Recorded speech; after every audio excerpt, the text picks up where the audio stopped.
Et là on va découper un gabarit.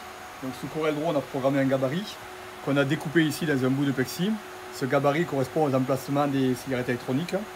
Bien sûr on ferait le format entier du laser qui fait 450 par 310, ce qui permettra de rentrer beaucoup plus de pièces. Là j'en ai fait un beaucoup plus petit. Ce gabarit me servira à positionner très facilement. Je vais le mettre ici déjà en place. Au niveau du logiciel, là je suis sous CorelDRAW. Je vais venir programmer mes écritures. Donc là ici j'ai tapé MW. Le MW, si je devais le multiplier sur plusieurs cigarettes, je le sélectionnerai et je le multiplierai ici en mettant l'anthrax qu'il y a entre chaque cigarette. Donc là, le MW se multiplie, je peux remplir la plage entière et je peux bien entendu modifier le MW en changeant d'autres initiales. Donc là on va envoyer sur nos deux cigarettes, puisqu'on n'en a que deux à graver, on va envoyer ces deux fichiers là. Je les sélectionne, imprimer, et je vais venir paramétrer ici. On va agir sur deux paramètres qui sont la puissance et la vitesse. Plus je vais mettre de puissance, plus je vais graver profondément la matière. Donc là ici on a mis 25 par exemple et ça, je vais le programmer à 35. Ces paramètres là sont bien sûr sauvegardés, c'est à dire que si on grave une cigarette par exemple en métal ou une cigarette en bois ou un matériau différent, on va pouvoir programmer les valeurs et les sauvegarder ici dans les paramètres du driver. Là je vais envoyer mon fichier, on peut choisir aussi la résolution. Là je suis à 500 dpi, on aurait pu augmenter la résolution si on voulait avoir une qualité plus fine ou la diminuer pour aller plus vite. Là je me suis mis à 500 dpi qui est un bon compromis. J'envoie mon fichier sur le laser. On va entendre le laser qui sonne. Je vais charger mes cigarettes électroniques. Ici dans mon gabarit. Voilà, tout simplement. Je vais régler ma hauteur de pièce, donc j'appuie sur P1. Le laser va se régler tout seul en autofocus, c'est-à-dire qu'il va venir toucher la pièce et se régler directement. Tac, il touche la pièce et la table se règle. Elle monte, elle descend. Je ferme mon laser, le fichier est arrivé et je vais envoyer ma gravure.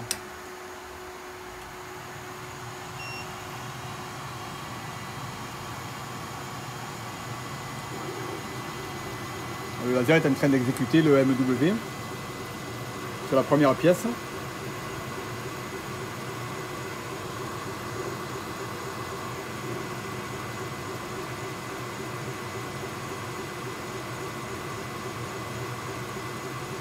Il va passer tout seul sur la seconde qui bien sûr pourra avoir un marquage différent.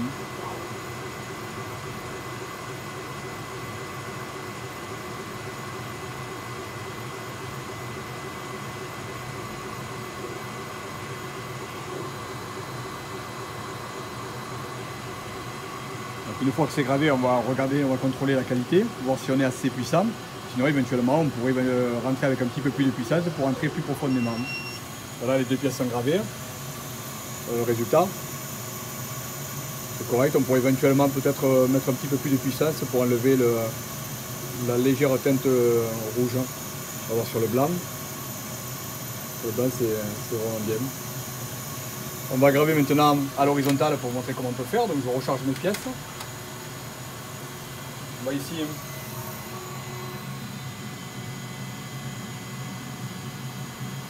taper le prénom, par exemple Florian que l'on voulait graver. Florian. On choisit la typo. On calibri, quelque chose assez moderne. On va le positionner l'endroit où on souhaite le graver. Le MW on l'enlève puisque lui on ne veut plus le graver. Le Florian on va le faire peut-être un petit peu plus discret. Comme ça. Si on veut multiplier, en avoir plusieurs, ben on les multiplie, on va faire 2 fois Florian, on va faire l'anthrax qu'il y a dans la découpe, dans moins 25. Je mets 2 Florian et j'envoie ma gravure directement au niveau du laser. Imprimé. Donc on a dit que le rouge n'était pas assez gravé, donc on va monter un petit peu la puissance. Au lieu de mettre 35, on va mettre 45. Ça sera un petit peu plus gravé, comme ça on aura les deux. Voilà. Les pièces sont chargées, elles sont positionnées. Mon gabarit me permet d'aller très vite dans la réalisation des pièces. Je prends le second fichier. Je ne règle pas la hauteur, ce n'est pas nécessaire puisque le matériau est le même. Et là, je viens graver le Florian.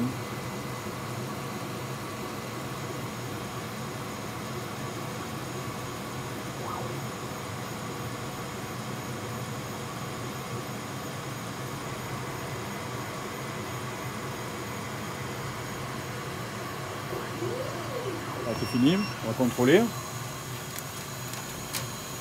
Les deux pièces, le Florian effectivement est beaucoup plus blanc. C'est bien. Donc d'autres applications au niveau du laser. On peut aussi donc graver du papier et découper du papier, donc avec gravure et découpe. On peut également faire de la maquette par exemple, graver sur du verre, graver sur du bois,